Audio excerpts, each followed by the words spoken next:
มีสนะสนอนมุงมอนไปทีแหมหอยพี่น้องแต่ว่าพอท่านขึ้นเด้อเนาะถ่ากันได้แล้วจังสิได้ขึ้นพี่น้องโอ้มีมุงพร้อมเด้อพี่น้องฝนตกเนาะเมื่อวานนี่แม่นพี่น้องฝนตกวานนี่เพิ่นก็เลยได้เอาขึ้นมาทั้งเทิงอย่างในอันบ่อนนอนเป็นหัวเนาะนี่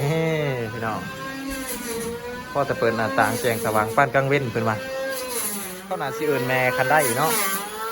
แต่เฮาก็บ่ฮู้แน่ชัดว่าเขาเอิ้นว่าหยังพี่น้องแต่ว่าเฮาเดาว่าแม่คันได้ดีกว่าเพิ่นน่าจะเทได้มื้อนึงแล้วเนาะอันนี้เนาะแต่ว่าแห้งแล้วนะก็เลยน่าจะได้มื้อนึงแล้วเนาะงั้นจับกบอยู่พี่น้องโลร้ายไม่ได้กบอันนี้ฮะโลร้ายไม่ได้กบตัวนี้กบ1,600โอ้ราคาเป็น1,600พอได้พี่น้องกบเลยป้าทั้งเทิงขั้นตอนทั้งเทิงนี่แล้วเมื่อไหร่ว่าสั่งแล้วเมื่อไหร่แต่มีตั้งแต่เก็บอันกวาดใหม่ออกที่กายอยู่เนาะ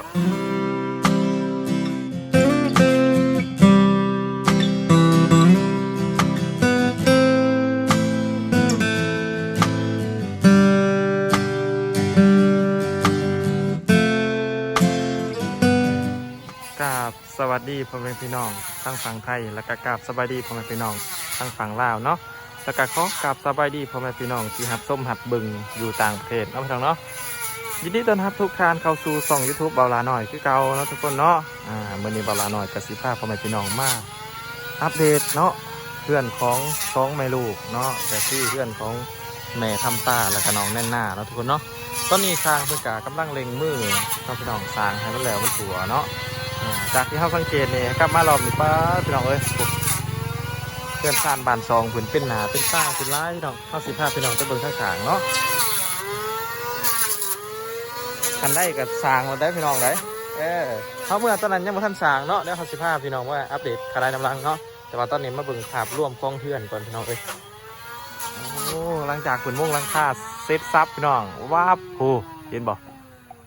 ป้าแต่พี่น้องเอ้ยเนาะกระตามที่สางเพิ่นบอกเอาไว้ตอนนั้นอะไรพี่น้องเพิ่นว่าสางเพิ่นว่าบ่เกิน2 วันเนาะเวลาหน่อยกลับบ้านไปบ่ฮอด2 วันใช่พี่น้องวันเดียวเท่านั้นกลับมาหอมนี่แล้วเลยได้พี่น้องนี่โอ้สุดยอดพี่น้องเนาะก็คือทางนี้กะเบิ่งเป็นทรงโมเดิร์นเนาะพี่น้องงามเนาะเฮาสังเกตเฮ็ดอีหยังบ่ปานล่มพี่น้องที่สางพื้นท่าซีมันนะว่ามันหน่อยลงบ่โอ้บ่หน่อยพี่น้องบ่หน่อยซ้ำเก่าเนาะสังเกตเบิ่งข้างๆนะพี่น้องซ้ำเก่าเนาะบ่ได้หน่อยลงเนาะ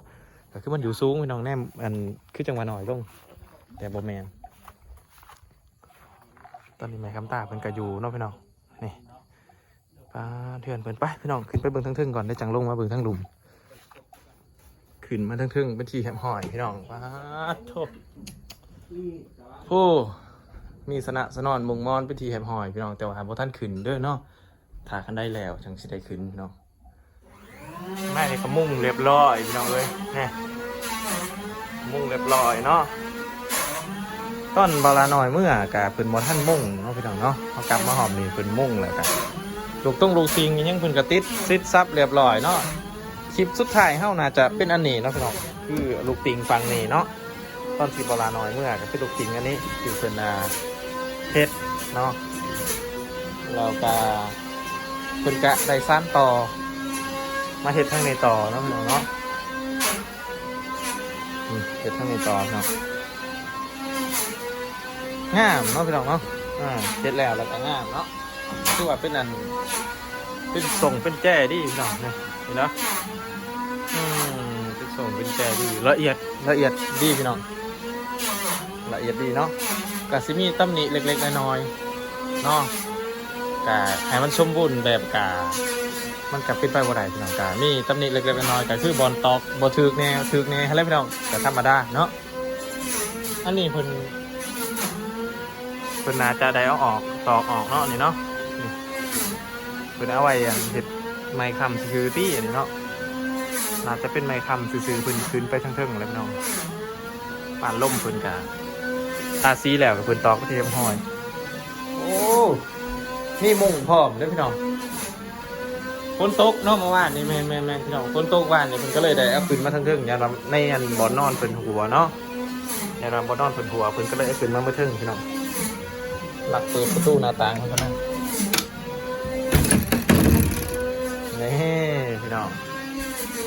พอแต่เปิดหน้าต่างแจ้งสว่างปานกลางเว้นเพิ่นว่าโอ้คักนี่พี่น้องปานล่มที่อันสร้างเป็นท่ามันนะเนาะท่าซีมันนี่บ่เห็นหยังทางในบ่เห็นอัดประตูมันก่อนคือเรียบร้อยครับแต่ข้องใหม่มันก็อยากอัดยากในเติมยากในนะพี่น้องเนาะเพราะมันยังขับอยู่เนาะสำรวจทั้งเรื่องแล้วห้ากสิภาพี่น้องไปเบิ่งสร้างเป็นกำลังเห็ดอยู่ลุมเนาะไปพี่น้องลงไปลุมก่อนบัดนี้หลังจากเขาลงมาทั้งลุมก็ทีเห็ดหอยพี่น้องเขากสิภาพี่น้องมาเบิ่งแม่คันได้ก่อนเนาะพี่น้องเนาะอันนี้นะก็น่าสิเอิญแม่คันได้เนาะแต่เฮากับบ่ฮู้แน่ชัดว่าเขาเอิญไว้นะพี่น้องแต่ว่าเฮาเดาว่าแม่คันได้ดีกว่าเพิ่นน่าจะเท่ได้มือหนึ่งแล้วเนาะอันนี้เนาะแต่ว่าแห้งแล้วนะก็เลยน่าจะได้มือหนึ่งแล้วเนาะคือน่าจะเป็นเท่เมื่อวานนี่ต้นเช้าเมื่อวานนี่ต้นนี้มันจะแห้งนะพี่น้องเรื่องคันได้เนี่ยเฮาสิมาอัปเดตน้ำลังเนาะพี่น้องเนาะว่าสร้างเป็นสิเฮ็ดในโหมดแบบใดเนาะจักเป็นสิเกาะลงมาแบบใดเนาะตามสังเกตกันน่าจะเป็นทางเงาลงมาสีเนาะพี่น้องน่าจะเป็นทางเงาลงมาจักบ่ฮู้ว่าเพิ่นสิได้มุ่งหรือบ่เนาะคันได้เนาะเฮาสิไปเบิ่งสร้างเพิ่นกบใหม่ก่อนเนาะ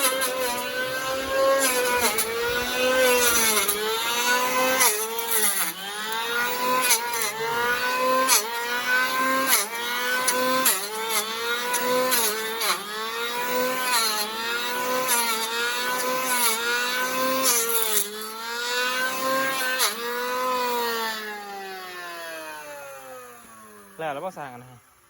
แล้วครั้งหนึ่งแล้วครั้งตรงนี้แล้วครั้งหนึ่งอ้าวก่อนอื่นก็ขอสบายดีอันสร้างเพิ่นก่อนเนาะสบายดีเด้อสร้างเด้อเพราะว่าเพิ่นยังอันจับกบอยู่พี่น้อง โลร้ายไม่ได้กบอันนี้โลร้ายไม่ได้กบตัวนี้กบ1,600โอ้ราคาเป็น1,600พอได้พี่น้องกบเลยครับตัวมันบ่คืออันกบบานเฮาเนาะ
เกี่ยงคักปั้นยั้งเลยบาทนี่เกี่ยงคักปั้นกบเลยบาทนี่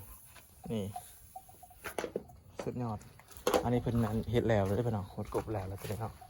จากที่เวลาเบิ่งก็น่าจะเป็นไม้ข้องขันได้นะพี่น้องเนาะจักเป็นอันขันมันได้บ่หรือยังแหละเดี๋ยวให้สางเพิ่นกบแล้วฮะจังสิมาสอบถามสางเนาะพี่น้องแต่น่าจะบ่เกินไม้ขันได้แล้วเนาะอันนี้ก็จะได้กบเนาะ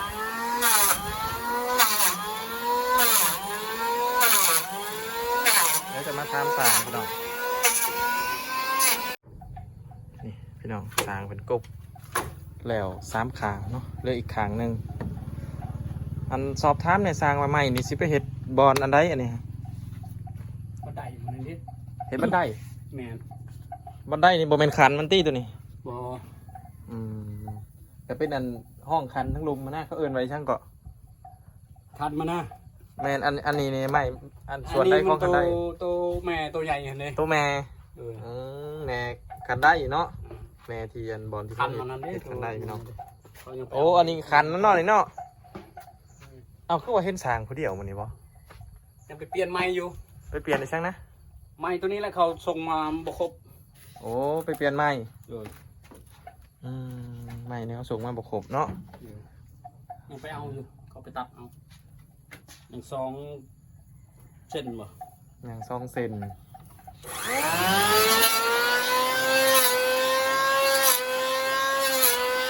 เป็นแต่สิกบให้มันแล้วเนาะพี่น้อง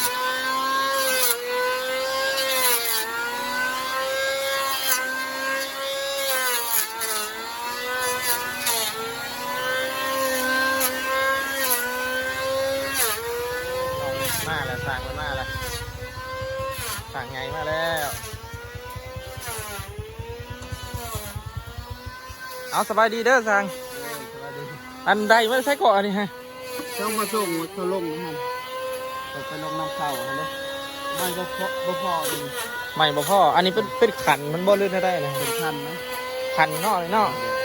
นี่พี่น้องสั่งเป็นเอารถจักรไปเอาเลยบ่เนี่ยโอ้ยเนาะ คนละลงนะฮะบอลมันไปมีซองบอลนะ มีช่องบอลเท่หึ่งบ่ได้แหละเนี่ยนะอันแม่คันได้อย่างนี้เท่หึ่งบ่ได้แหละ มีวันยังบ่ชื่อดีแล้ว เท่มาขึ้นพี่น้องเอ้ยเวลาคือว่าเป็นเท่เมื่อวานเนี่ยบ่แม่นเนาะเป็นเท่มาขึ้นก็คือ2 วันแล้วเนาะอันนี้แบบมันซื่อๆบ่แบบซื่อๆบ่อันยันว่าเฮ็ดสูงกว่านี้หรือว่าซำนี้เลย ตอนนี้เลย ซำนี้เลยเนาะก็จะเฮ็ดซำนี้เลยได้อพี่น้องก็คือว่าเพิ่นสิตั้งไว้จังซี่เลยเนาะตั้งเสาขึ้นไป2 เสานั่นเลยเนาะบ่ได้เฮ็ดคือเฮือนน้องตุ้ยแล้วพี่น้องก็เป็นขันอันนี้ก็คือเพิ่นเฮ็ดจังซี่เลยเนาะ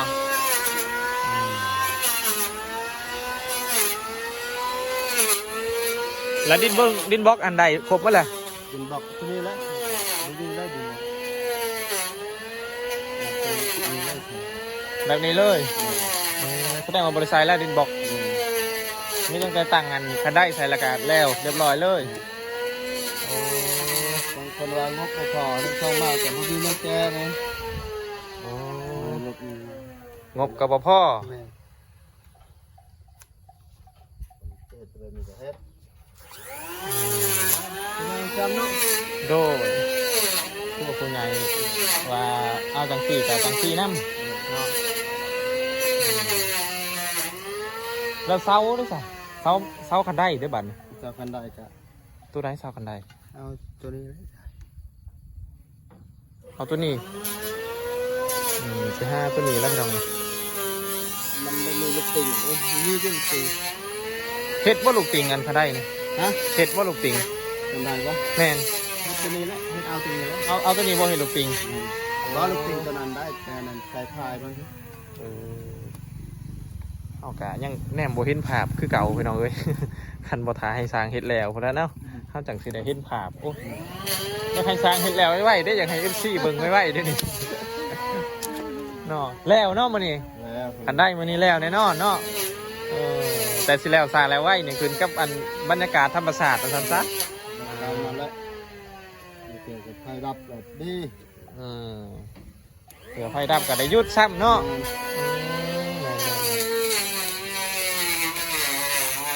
มาแต่เช้าเนาะมื้อนี้ เมาให้มันแล้วข่าวมันแล้วน้องก็สินำไปกบก่อนแล้วก็สิเอามาตั้งแบบเนาะ ก่อนแตกปะ บ่แตกแล้ววะ ห้ากะมาเมื่อกี้สิแตกในก็หายจักจังหวะจังได้แล้วเรียบร้อย2ตู้อันนี้เป็นแม่ของคันได้เนาะหรือว่าเป็นอันบอลห้องที่เขาสิเอาไว้คันก็ว่าแม่นเท่ากับบ่ฮู้ว่าเขาเอิ้นอีซังเนาะ กันได้ แม่คันได้เนาะนี่รับมุกเป็นรับว่าก่อน นี่คันได้เนาะ 4 6 สิพาพี่น้องมาเบิ่งกันข้างหน้าก่อนเนาะเพราะว่าส่วนไล่เขาสิให้เบิ่งแต่ทั้งข้างมื้อนี้เขาสิให้เบิ่งทั้งหน้าน้ำหอมนี่พี่น้องอันนี้ก็คือทั้งหน้าเฮือนเนาะนี่พี่น้องทั้งหน้าเฮือนนั่นแม่คำตาเนาะแล้วก็น้องนั่นน่ะ แม่คำตากับจักไปทางไหนเลยบัดนี้โอ้คุณพี่น้องมากเลยคุณเราปรับมาปรับแล้วแม่คำตากับจักอันมาแต่ใช้ผุดคิวผูแข้งแองน้ำไปลูกคุณ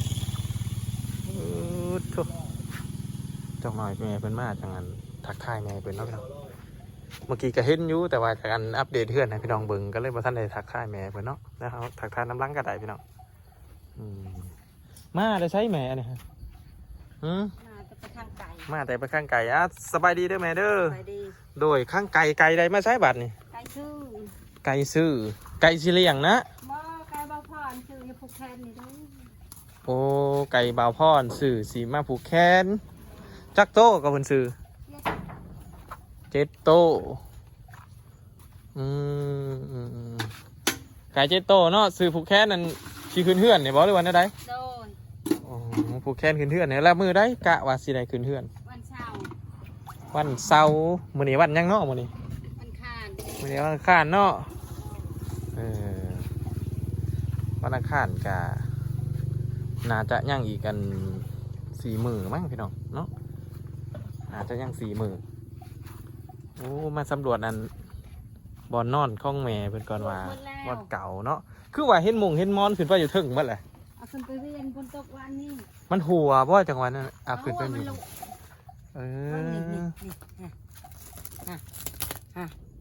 แควกอยู่คือบอลเก่ามันลุเนาะไปเรียนคุณแล้วก็ตอนแรกกันคันยักตอนแรกกาลงแค่ยังนอนแล้วก็ลงมาเนาะขึ้นไปเบิ่งเมื่อกี้อ้าวว่ะคือจังหวะเห็นบอลอยู่บอลนอนอยู่ถึงนะเป็นไปเรียนสื่อเป็นไปเรียนสื่ออ้าวก็บอกเป็นยังเนาะเอาอันนี้เอามาอ่านกลางทั้งเทิงบ่แม่นคือไม่อันยันมันคือแดดมันพลอยคือการก็คือก่อนสินอนเพิ่นสิได้เอากลางเมียนได้พี่น้องแต่ก็ต้องเบิ่งอากาศน้ำหอมเนาะต้องเว้นขึ้นต้องเบิ่งอากาศน้ำหอมบางเทื่อฝนบ่ตกเพิ่นก็จะบ่ได้กลางพี่น้องถ้าฝนตกเพิ่นก็จะได้กลางเนาะกระย่างสีดำเพิ่นนี่บ่าวพรซื้อไก่มาให้เนาะก็ถือว่าขอบคุณใจทั้งบ่าวพรคือกันเนาะพี่น้องแต่ว่ากันยังกันเพื่อนแม่คำต้านี่สำหรับบางลาหน่อยว่างามนะพี่น้องเนาะงามพี่น้องงามแต่ข้อขอบใจทางผู้ใหญ่ใจดีเนาะเสียนปึงแย่งครอบครัวของแม่คำต้าเนาะพี่น้องเนาะหลังจากเขาเบิ่งทั้งทางแล้วเขากระสีมาเบิ่งสร้างจุดปุ๊บใหม่ต่อเนาะพี่น้องเนาะ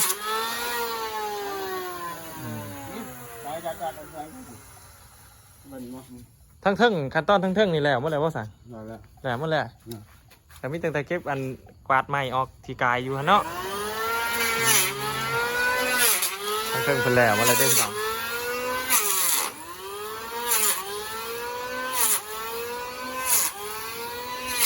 เราอันคันได้นี่สร้างสิเฮ็ดจักคันเก้าสร้างเพิ่นจะเฮ็ด9 คันเนาะ9 คันเบิ่งอันมาทดสอบเบิ่งว่าอันนี้จักคันนั่นแหละ1 2 3 4 5 6อันนี้7เด้อพี่น้อง7ถ้าเพิ่นเอี้ยงมากนะจะเป็น9 คันนะแล้วพี่น้องเพราะว่าถ้า7เนี่ยมันสิหางโผล่เนาะเพิ่นก็เลยเฮ็ด9 คัน9 คันนั่นแหละครบมาแล้วเนาะคันได้นี่คันมันน่ะครบมาแล้วไปเอามาเพิ่มเมื่อกี้นี่2ตอนนี้เพิ่นกบขันมันอยู่อ่ะก็เลยกบขันมันอยู่นะพี่น้องเนาะลูกปิงงามนะไปลูกปิงแล้วก็งามเพื่อนต้องจะพาพี่น้องมาเบิ่งทั้งทางเบิ่งนั่นก่อนเพราะว่าเฮาบ่ทันได้การทั่วเบิ่งเนาะตอนเปิดคลิป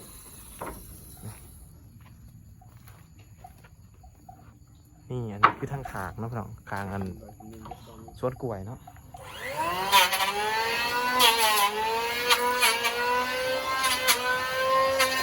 แล้วก็สิเงยขึ้นไปเบิ่งเทิงมาเลยพี่น้องนี่ลูกปิงของเพิ่นป่านล่มพี่น้องบ่แม่นลูกปิงโอ้ยลงลืมละบัดป่านล่มของเพิ่นนั่นสีแดงไก่บายพี่น้องสีแดงอันดอกแค่เขาเอิ้น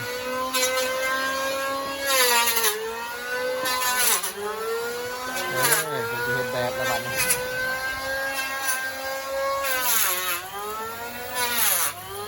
สร้างเป็นฮิตแบบเลยพี่น้อง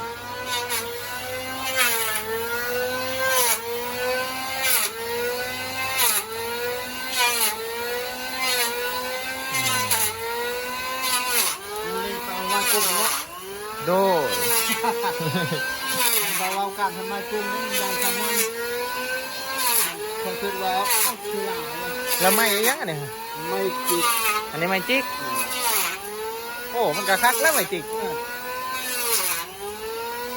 หาใส่ได้ แม่นแบบเป็นพี่น้อง